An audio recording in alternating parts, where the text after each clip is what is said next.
The Book of Esther is a Jewish novella, a work of literature, set among the Jewish diaspora community in the Persian Empire under the rule of Xerxes, 486 to 465 before our time.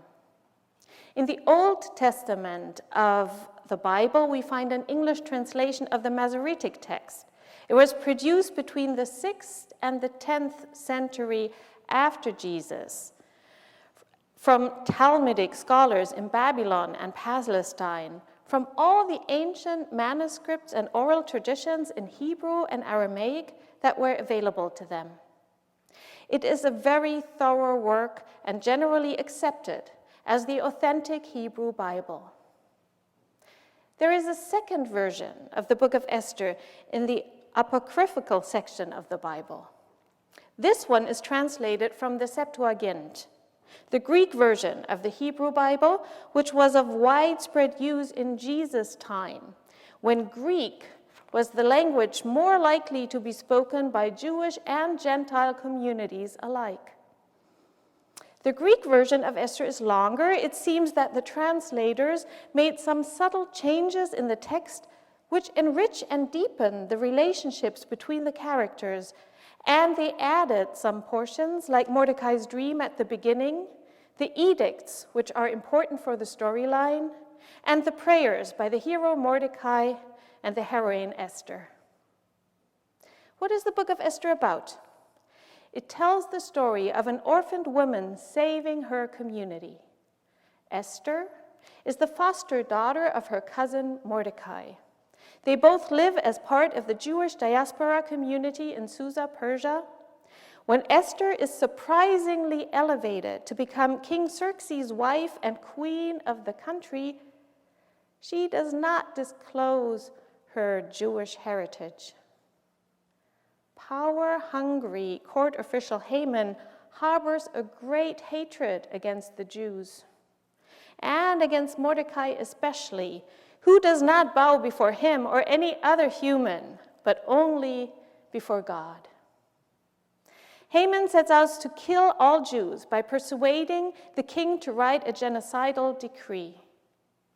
But Esther manages against all odds and with great courage and diplomatic talent to outmaneuver Haman and turn the situation around by 180 degrees.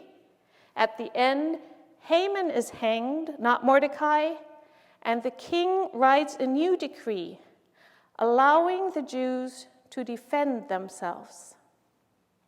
And they do that successfully. This is huge.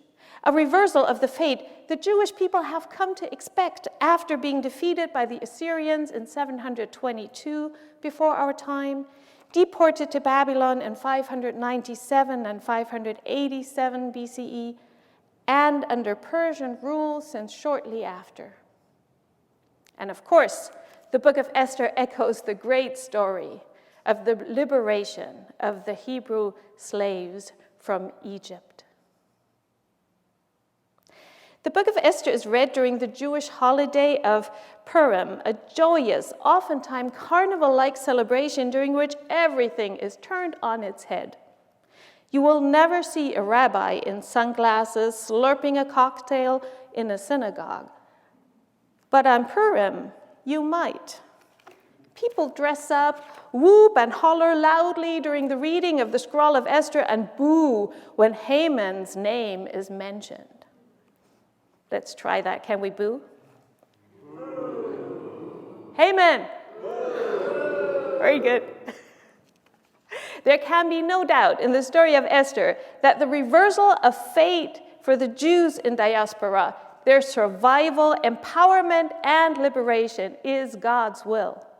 All too often, genocide of scorned minorities is the way of the world, but it never is the way of God. The editors of the Greek version make that very clear. Other than the writers of the Masoretic text, they publish versions of both edicts of King Xerxes.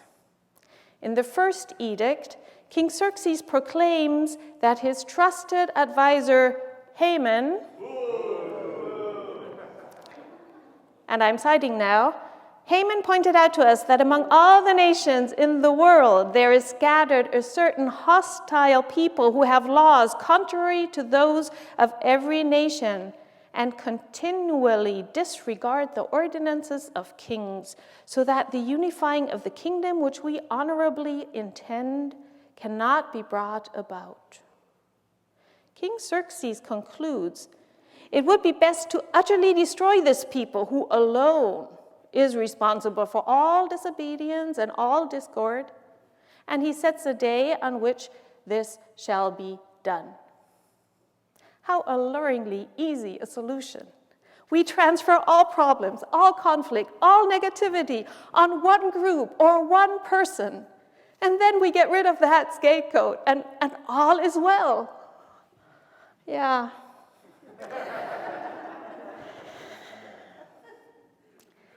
What looks like a reversal in the Book of Esther is rather a setting things straight.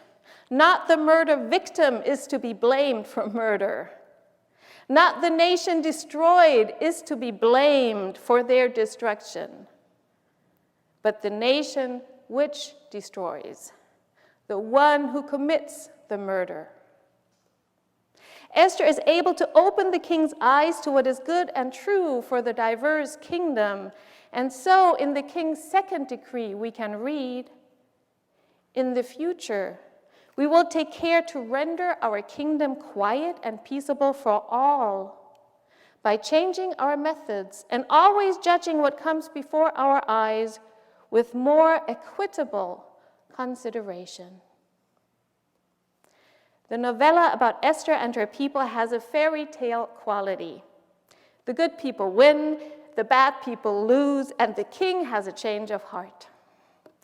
The Masoretic text is quite straightforward about the salvation of the Jewish people by an unlikely heroine. And that happens with a focus on the sometimes quite complex and comical storyline. In the Greek version, however, the translators, with just very few changes and additions, masterfully reveal a deeper level of truth about human nature and godly intervention. The prayers of Mordecai and especially Esther show them both as people of great faith who know that only God can save them. But they also reveal their emotions. Esther, who has been forced into her role as wife and queen by the king and the law of the land against her will, she is struggling to maintain her Jewish identity in the midst of the king's harem. She is also overwhelmed by the task in front of her. Her prayers ends with the words, "And save me from my fear." Save me from my fear. And the two edicts of the king, which have been inserted, masterfully reveal how easy it is to fall for the seemingly easy solution of scapegoating when complex problems arise. Scapegoating, however, only brings momentarily relief for the people in power, never a real solution for the problems at hand. A thriving, peaceful nation will never be achieved by oppressing or killing off part of its citizenry, but only by equitably sharing responsibilities and opportunities among all. But fear and insecurity and the wish to hold on to power and privilege, no matter the cost, all too often make scapegoating seem like a very attractive option.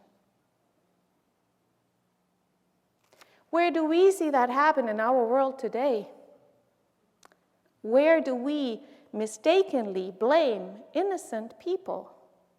Where do we hang on to power or privilege, no matter the cost?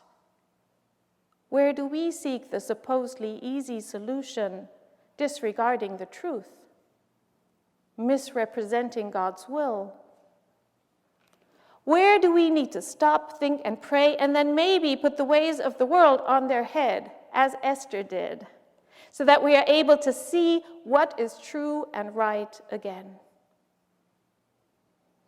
The Book of Esther shows us not only the depth of human error and evil, but also how we overcome our weaknesses and faults and find strength in our faith in God and God's love for us. Esther knew that she was risking her life when she approached the king uninvited to plead for her people. She was afraid. But she did it nevertheless, fully aware that her attempt to save her people might fail and cost her life. She could have chosen differently. Her position as queen did not come with political power, but it came with a life of luxury and entertainment. She could have chosen that instead. But she chose to save other people's lives over maintaining her privileged lifestyle. May we be as strong in our faith and our values when we make decisions today as Esther was when she followed God's will and saved her people. Amen.